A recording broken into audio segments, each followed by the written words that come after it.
The divorce papers arrived on a Tuesday morning, crisp and clinical, bearing the words "Petition for Dissolution of Marriage" in bold black letters. As I stared at them, my coffee growing cold in my trembling hands, I realized that my carefully crafted narrative had finally crumbled. What happens when a confession meant to provoke pity becomes the very reason a husband ends everything, not with outrage, but with papers and silence? Before we dive deeper into this story, I have one small request. Please subscribe, drop a like, comment, and hit that hype button to boost this channel so more people can discover these incredible stories. The kitchen felt suffocating that evening as I watched Evan methodically prepare Maya's lunch for the next day. His movements were precise, practiced, the same routine he'd followed for 6 years. Turkey sandwich, apple slices, juice box, everything in its proper place, just like our marriage had become.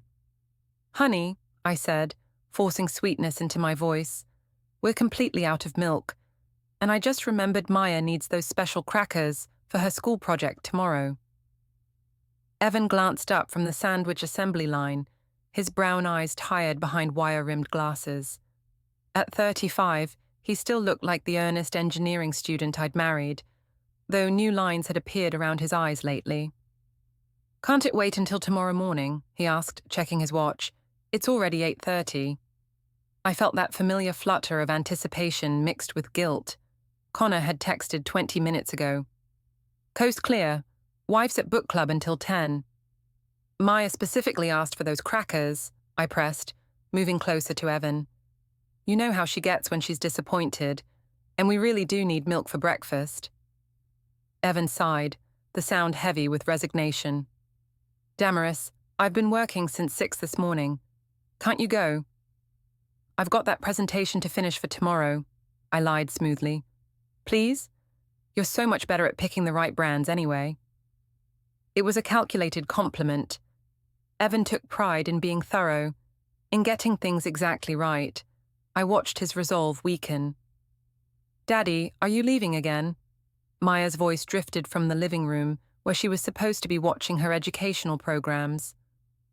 "Just for a quick store run, sweetheart," Evan called back, but I caught the slight frown that crossed his features.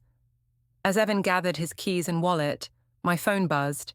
A text from his mother, Ruth. "Hope you're taking care of my son. He sounded exhausted when I called earlier." I deleted the message without responding. Ruth Vane had never warmed to me, though she maintained polite civility for Evan's sake. She had an uncanny ability to sense when something was off. "I'll be back in 45 minutes, Evan said, kissing my cheek perfunctorily. "Try to have Maya in bed by 9. "Of course," I replied, already reaching for my phone as the garage door rumbled shut. My fingers flew across the screen. "He just left. Give me 10 minutes. Connor's response was immediate. "Been ready, side door." I checked my reflection in the hallway mirror, smoothing my auburn hair and adjusting my blouse. At 32, I still turned heads, though the stress of maintaining this double life was beginning to show in small ways. A tightness around my eyes, a brittleness to my smile. "Maya, sweetie, I'm going next door to help Mrs. Conway with something," I called out. "Okay, Mommy," came the distracted reply. The lie came so easily now. Mrs. Conway lived on the other side of us, not where I was heading. But Maya was 6 and trusting, absorbed in her cartoons. I slipped out the back door, my heart racing with familiar excitement and dread. The October air was crisp, carrying the scent of burning leaves and the promise of winter. Connor's apartment was a converted garage behind the main house where his elderly landlord lived. Private, secluded, perfect for our purposes. Connor opened the door before I could knock, his sandy hair tousled, green eyes bright with anticipation. At 38, he had the lean build of someone who worked out religiously, and the easy charm of a man who'd never been tied down. "Thought you weren't coming," he murmured, pulling me inside. "I'm here now," I whispered, letting him kiss me. The apartment was small but stylish, reflecting Connor's work as a freelance graphic designer.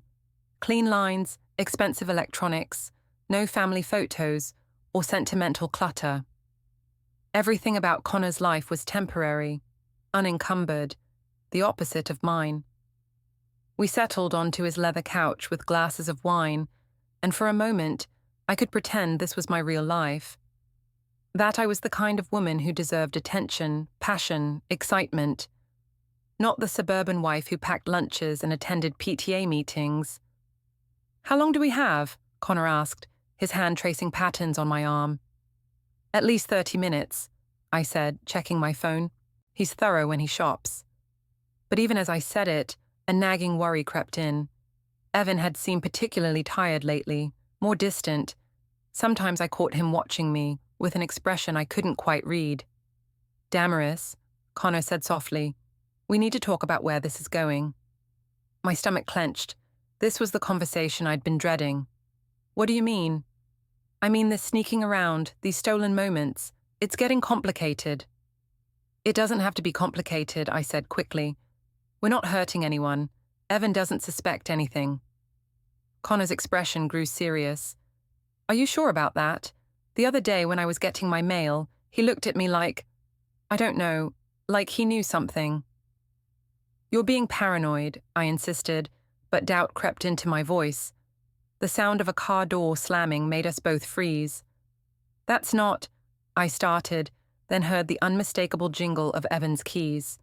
"Shit," Connor breathed, jumping up. "He's early." My mind raced. Evan never came back early from errands. He was methodical, thorough, always completing his full list before returning home. "Back door," I hissed, grabbing my purse. "Go out the back." Connor was already moving, snatching his jacket from a chair. "What about you?" "I'll handle it," I said, my heart hammering against my ribs. But as I reached for the front door handle, I heard Evan's voice calling my name from our backyard. I was trapped. "Damaris, are you over there?" Evan's voice carried clearly through the thin walls of Connor's apartment. I stood frozen in the small living room, my mind spinning through possible explanations, escape routes, anything that might salvage this situation.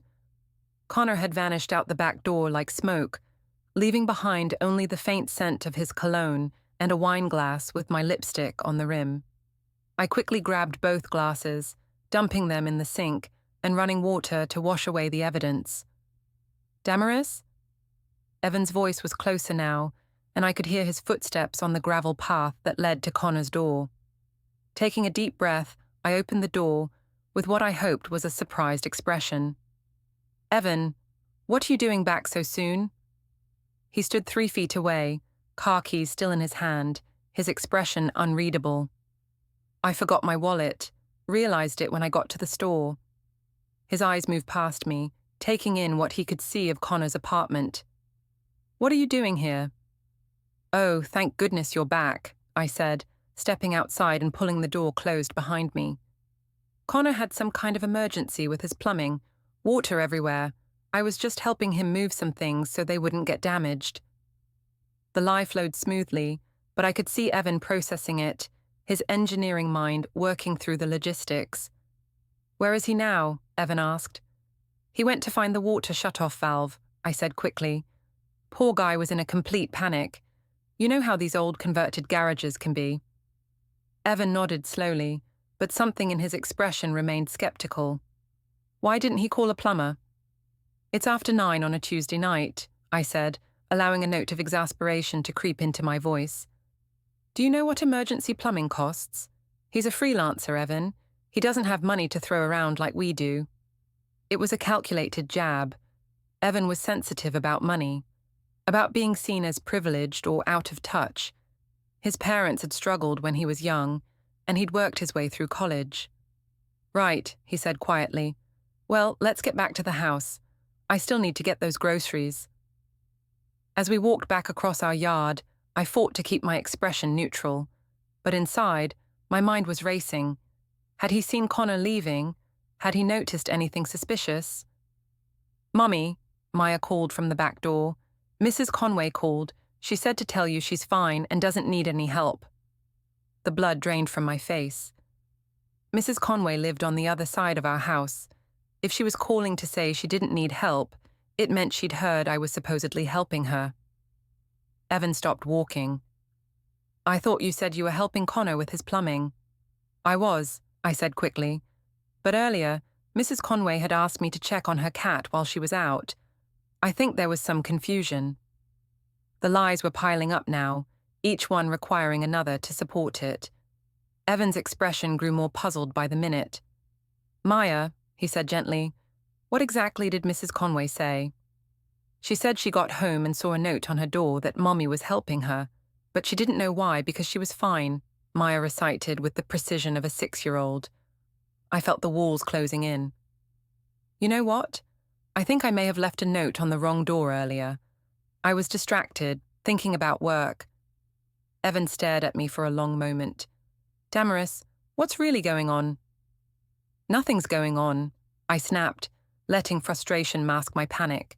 I was being a good neighbor, helping someone in an emergency, and now I'm getting the 3rd degree about it. Maybe next time I should just let Connor's apartment flood. Okay, Evan said quietly. Let's go inside. But as we entered through the back door, I saw him glance toward Connor's apartment one more time. And in the kitchen, his eyes immediately went to the counter where I'd hastily set out 2 mugs earlier to support my story about helping with the plumbing emergency. 2 mugs, both with coffee stains, both still warm. I thought you said there was flooding, Evan said, his voice carefully neutral. What? The coffee mugs. If there was water everywhere, how were you drinking coffee? My mouth went dry. I made coffee first, before the pipe burst. Evan picked up one of the mugs, examining it. This is Connor's mug. I recognize it from when he borrowed our ladder last month. The silence stretched between us, thick with unspoken accusations and growing suspicion. Maya had wandered back to the living room, but I could feel the weight of Evan's scrutiny. Evan, I said carefully, you're making this into something it's not. Am I? He asked. Because right now I'm trying to understand why my wife was in our neighbor's apartment drinking coffee while supposedly helping with a plumbing emergency, why there's a note on Mrs. Conway's door that she didn't request, and why you seem to have a different story every time I ask a question. His voice remained calm, but I could hear the steel underneath. This was Evan, at his most dangerous, not angry or emotional, but coldly logical. I think you're being paranoid, I said, going on the offensive. I was helping a neighbor, and now you're acting like I committed some crime. I'm not acting like anything, Evan replied. I'm just trying to understand what happened.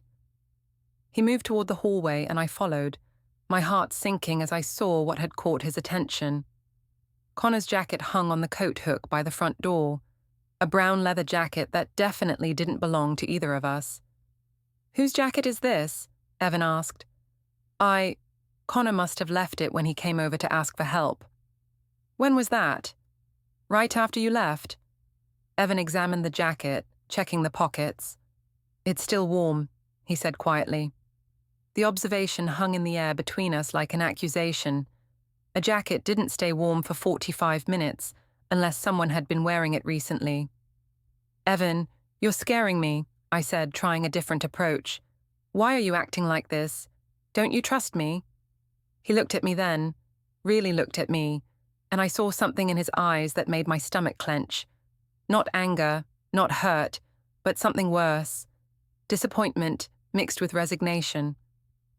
I want to trust you, he said quietly, but right now, I'm having trouble understanding why everything you've told me tonight doesn't add up. Before I could respond, his phone buzzed. He glanced at it, and his expression shifted slightly. It's my mother, he said. She's asking if everything's okay. Apparently Mrs. Conway called her, confused about the note on her door. My heart sank. Ruth Vane had an extensive network of neighborhood connections, and Mrs. Conway was one of her bridge partners. If Mrs. Conway was confused enough to call Ruth, I should call her back, Evan said, but his eyes never left my face. Evan, please, I said. Can we talk about this calmly, without involving your mother? Talk about what?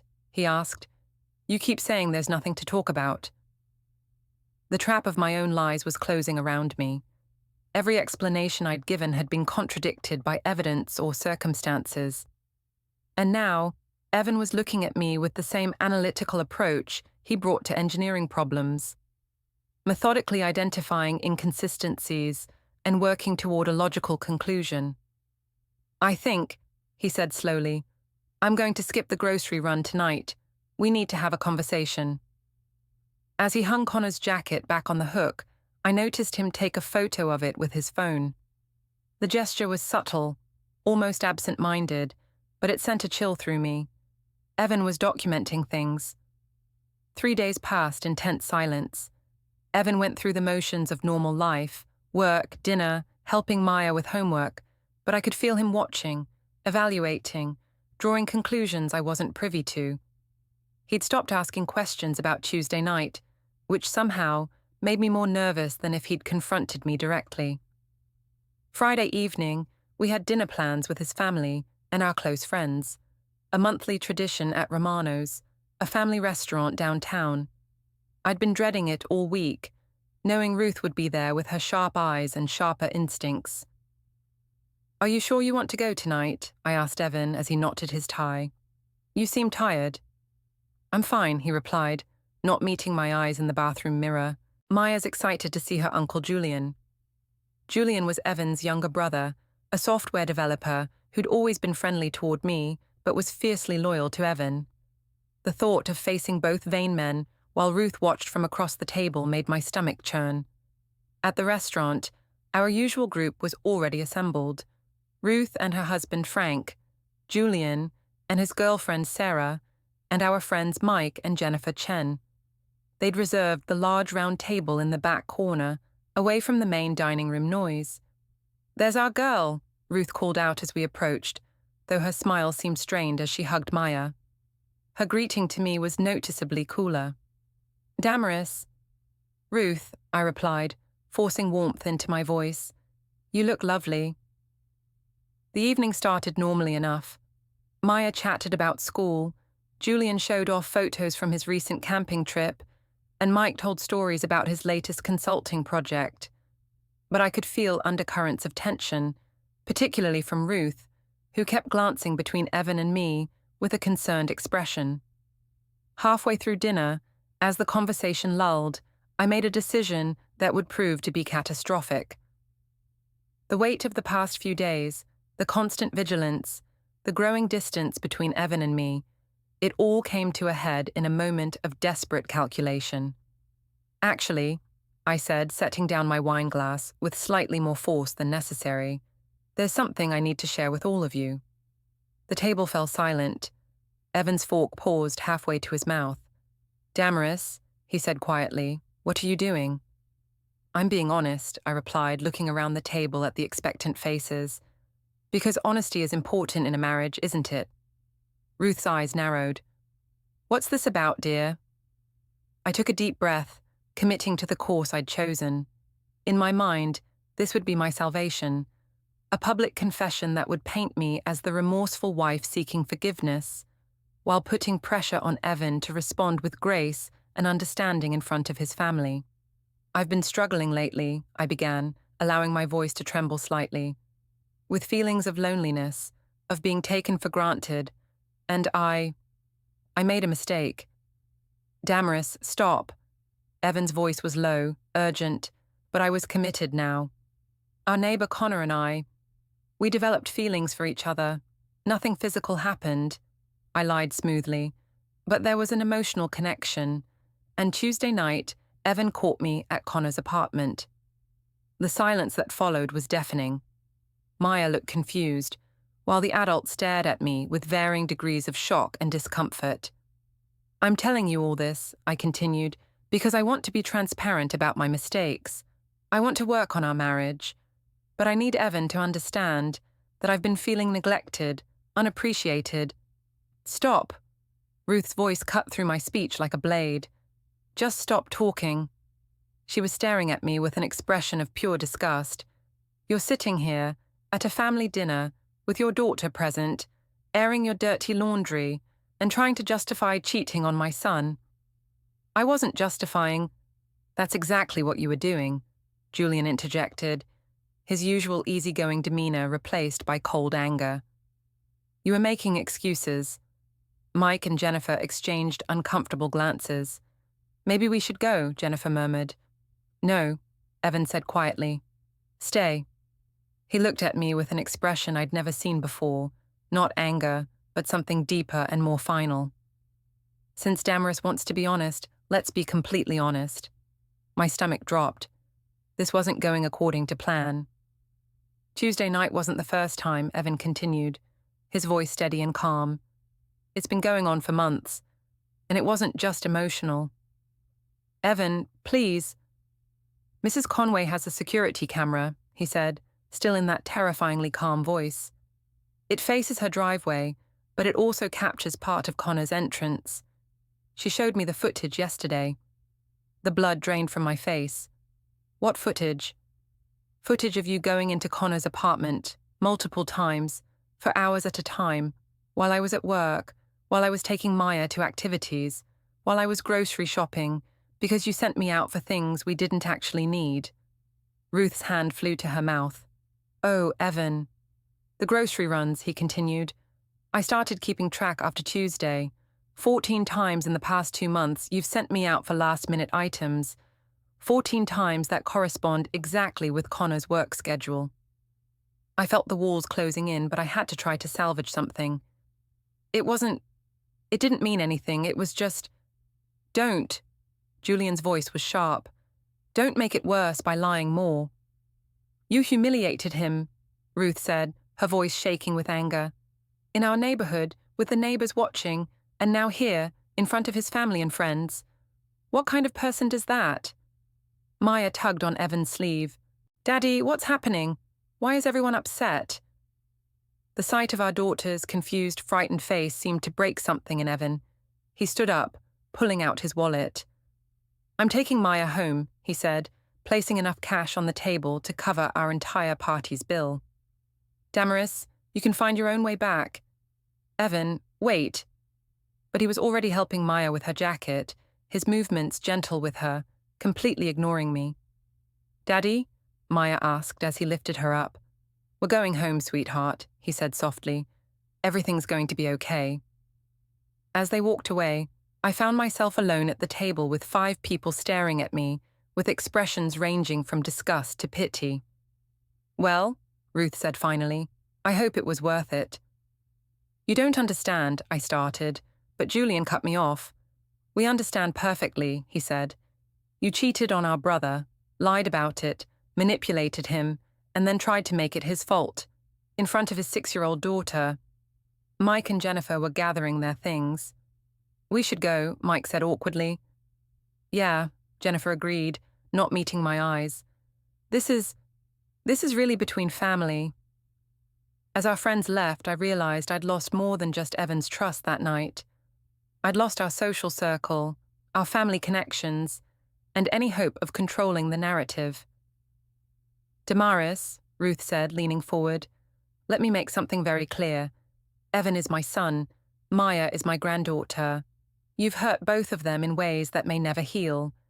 If you think this family is going to support you through whatever crisis of conscience you're having, you're mistaken."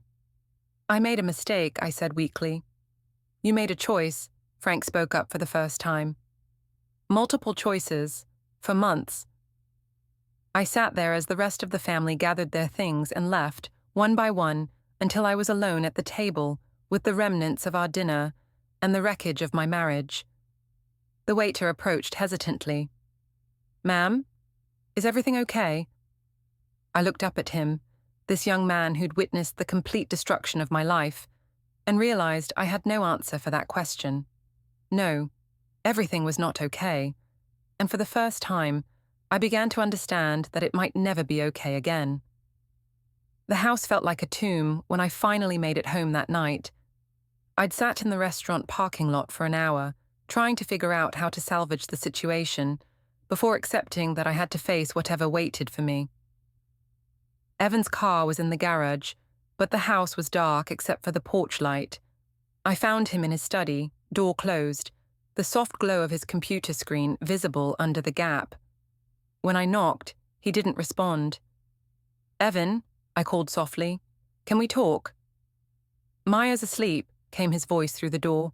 Keep your voice down. Please, let me explain. There's nothing to explain. Go to bed, Damaris.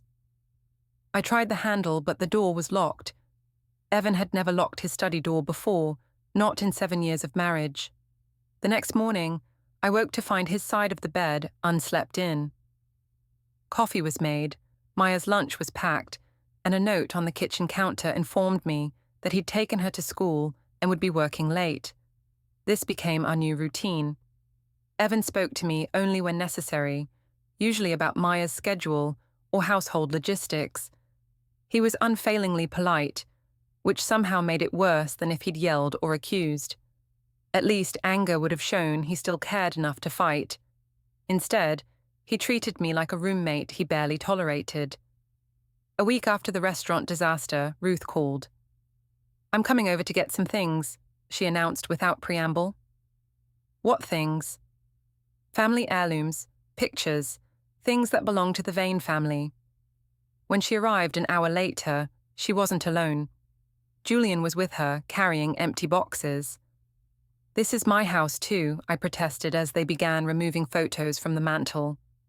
Actually, Ruth said, not looking at me, it's Evan's house. He bought it before you were married, and it's still in his name only. I felt a chill run down my spine. That's not. We're married. Community property. Not in this state, Julian said, carefully wrapping a family photo. And not when there's a prenup. What prenup? I demanded. Ruth finally looked at me, her expression pitying. The one you signed before the wedding. Did you think Evan would leave his assets unprotected after watching his father lose everything in his first divorce? My mind raced back to the stack of papers I'd signed before our wedding. Documents Evan's lawyer had assured me were standard marriage paperwork. I'd been so focused on the wedding plans, so trusting of Evan's explanations, that I'd signed without reading carefully. You can't just take things, I said weakly. We're taking what belongs to the Vane family, Ruth replied. The rest is between you and Evan. As they worked, I noticed Julian photographing everything, the serial numbers on electronics, the condition of furniture, even the contents of drawers they opened. What are you doing? Documenting, he said simply. Evan asked me to create an inventory. An inventory for what? Neither of them answered. That evening, I confronted Evan in his study. The door was unlocked for once, and I found him surrounded by papers, files, and manila folders labeled with dates and categories. What is all this? I demanded. He looked up from a spreadsheet, his expression neutral. Household records. Records of what? Expenses, assets, accounts, normal household management. But nothing about this looked normal. The organization was military in its precision. Every receipt filed, every transaction logged, every document copied and categorized. Evan, this is obsessive. What are you planning? I'm not planning anything, he said calmly. I'm just getting organized. I moved closer, trying to read the papers on his desk. Bank statements, credit card records, insurance policies, all with highlighted sections and handwritten notes in Evan's careful script. You're scaring me, I said. Good, he replied, and for the first time since the restaurant, there was emotion in his voice. You should be scared. You should have been scared before you decided to blow up our family. I didn't blow up anything. It was a mistake, a moment of weakness. Months, he corrected. Months of lies, manipulation, and betrayal. Months of sending me away so you could be with him. Months of making me look like a fool in front of our neighbors. I sank into the chair across from his desk. What do you want from me? I've apologized. I've ended it with Connor. What more can I do? Evan studied me for a long moment. You could start by telling the truth. I have told the truth. No, you've told convenient pieces of truth mixed with lies to make yourself look better. He pulled out a folder and opened it. For instance, you said it was just emotional, nothing physical, but Connor's landlord mentioned seeing you leave his apartment in the middle of the afternoon, looking disheveled. My cheeks burned. That's not... You said it meant nothing, but you've been planning these encounters for months, tracking my schedule, creating elaborate excuses, lying to Maya about where you were going. He pulled out another folder. You said you were lonely and neglected, but our credit card statements show regular charges for new clothes, salon appointments, and expensive lingerie, all coinciding with your visits to Connor. Each revelation felt like a physical blow. How long have you been collecting all this? Since Tuesday night, he admitted. Once I started looking, really looking, the patterns were obvious. So what's the endgame here, Evan? Are you planning to divorce me? He was quiet for so long, I thought he wasn't going to answer. When he finally spoke, his voice was tired. I'm planning to protect myself and Maya from any more of your poor decisions. What does that mean? It means I'm done being reactive. I'm done being the trusting husband who gets blindsided by his wife's lies. From now on, I'm going to be proactive. Before I could ask what that meant, his phone rang. He glanced at the caller ID and answered. Hi, Mum. Yes, everything's documented. Tomorrow at 2, okay. He hung up and made a note on his calendar. What's tomorrow at 2? I asked. Appointment. What kind of appointment? Evan looked at me with an expression I couldn't read. The kind that protects Maya's interests. That night, I lay awake staring at the ceiling, listening to Evan's steady breathing from the guest room where he'd been sleeping. The house felt different now, charged with tension and unspoken threats. I'd thought I could control the narrative, manage the fallout, and eventually repair the damage. But Evan wasn't playing by the emotional rules I understood.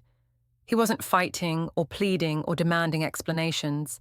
He was planning, and for the first time since this whole mess began, I realized I might be in real trouble. The legal courier arrived on a Thursday morning while I was getting ready for work. Maya had already left for school with Evan, and the house felt hollow and unwelcoming as I heard the doorbell ring. Damaris Vane? The courier asked when I opened the door. Yes. I have documents for you. Please sign here. The envelope was thick, official-looking, with the letterhead of Morrison, Klein and Associates, a law firm I'd never heard of. My hands shook as I signed for it, dread pooling in my stomach. Inside were papers that made my world tilt on its axis. Petition for dissolution of marriage, in bold black letters across the top. I sank onto the couch, reading through the legal language that spelled out the systematic destruction of my life. Evan was requesting primary custody of Maya, citing my unstable behavior and poor judgment. He was asking for the house, the savings accounts, even my car, all backed up by documentation I was only now beginning to understand. The prenup I'd forgotten about was attached, along with a detailed financial analysis, showing how most of our assets were technically his separate property. Bank records highlighted my spending patterns, particularly the charges related to my affair. Phone records showed the timing and frequency of my communications with Connor. But the most devastating section was titled, Evidence of Adultery and Emotional Harm to Minor Child. It included witness statements from Mrs. Conway, photos from her security camera, and a detailed timeline of my deceptions. There was even a statement from Maya's teacher, noting that our daughter had been distracted and anxious in recent weeks, asking questions about whether her parents were going to break up like Tommy's parents did. I called Evan immediately, but it went straight to voicemail. I tried his office, but his secretary said he was in meetings all day. Julian didn't answer his phone either. By the time Evan came home that evening, I was frantic. How could you do this? I demanded as he walked through the door. File for divorce without even talking to me. We've been talking for weeks, he replied calmly, hanging up his jacket. You just haven't been listening. This is insane. You're trying to take Maya away from me. I'm trying to provide stability for Maya, he corrected, something you haven't been concerned with lately. I'm her mother. Yes, you are, and you'll continue to be her mother, but she needs to live somewhere stable, with a parent who puts her needs first. I followed him into the kitchen, where he began preparing dinner with his usual methodical approach. "Evan, please, we can work this out. We can go to counseling. We can—" "Damaris," he interrupted, "do you know what Maya asked me yesterday?" I fell silent. She asked if it was her fault that Mommy and Daddy don't talk anymore. She wanted to know if she'd done something wrong to make you sad. The words hit me like a physical blow. "Our 6-year-old daughter is blaming herself for your affair," Evan continued. "She's been having nightmares, wetting the bed, clinging to me when I drop her off at school. So, no, we're not going to counseling. We're going to court. You can't just decide this unilaterally." "Actually, I can, and I have." He pulled a folder from his briefcase. "Here's the custody evaluation report. Maya will stay in her home, in her school district with her primary caregiver, me. You'll have supervised visitation until you can demonstrate that you've addressed your behavioral issues." "Supervised visitation? I'm not a danger to my own daughter." "You're a danger to her emotional well-being," Evan said quietly. "You've been lying to her for months, using her as cover for your affair, exposing her to adult conflicts she's too young to understand." I stared at him, this man I'd lived with for 7 years, and realized I'd never really known him at all. The quiet, accommodating husband I'd taken for granted had been replaced by someone coldly efficient and utterly unmovable. "What about Connor?" I asked desperately. "He was part of this too." "Connor moved out last weekend," Evan said. "Apparently his landlord decided not to renew his lease." "What? Why?" "Because I had a conversation with his landlord about the disruption his tenant was causing in the neighborhood. Turns out there's a morality clause in his lease agreement." I felt the blood drain from my face. "You got him evicted?" "I informed his landlord about activities that violated the terms of his lease. What happened after that was between them." That's vindictive." Evan looked at me with something approaching pity. "Damaris, you destroyed our marriage, humiliated me in front of my family and friends, and traumatized our daughter. Getting your boyfriend evicted barely registers as a consequence." The casual way he said boyfriend made me flinch. "So what happens now?" I asked. "Now you get a lawyer," Evan said. "Though I should warn you, most of our liquid assets are frozen pending the settlement. You'll need to find representation you can afford on your salary alone." "You froze our accounts?" "I protected marital assets from further dissipation," he corrected. "The court agreed that given your recent spending patterns, it was a reasonable precaution." I sank into a kitchen chair, overwhelmed by the scope of his preparations. While I'd been focused on managing the immediate crisis, Evan had been building an airtight legal case. "I never meant for any of this to happen," I said weakly. "I know," Evan replied, and for a moment his voice softened. "But intent doesn't matter anymore. Actions matter, consequences matter. And the consequence of your actions is that our marriage is over." That night, I lay in our bed, soon to be just my bed, temporarily, staring at the ceiling and trying to process the magnitude of my situation. In the space of 3 weeks, I'd lost my husband, my family, my friends, and possibly my daughter. All for what? A few stolen hours with a man who'd disappeared at the first sign of real trouble. The house creaked around me, full of shadows and the weight of my choices. Somewhere down the hall, Evan was probably in his study, adding more documentation to his files, preparing for the next phase of our legal battle. And for the first time since this all began, I understood that I wasn't going to win. The courthouse was a monument to bureaucracy and broken dreams, its marble floors echoing with the footsteps of people whose lives were being dissected by strangers in black robes.